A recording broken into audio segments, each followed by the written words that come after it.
Fargo is a 1996 black comedy crime film written, produced and directed by Joel and Ethan Coen.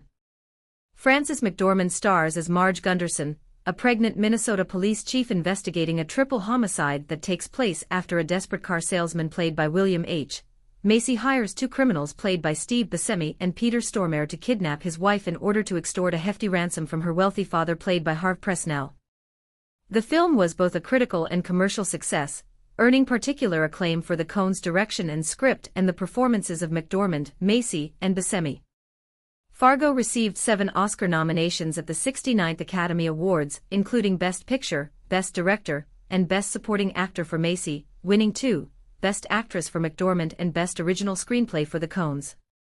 In 1998, the American Film Institute named it one of the 100 greatest American films in history.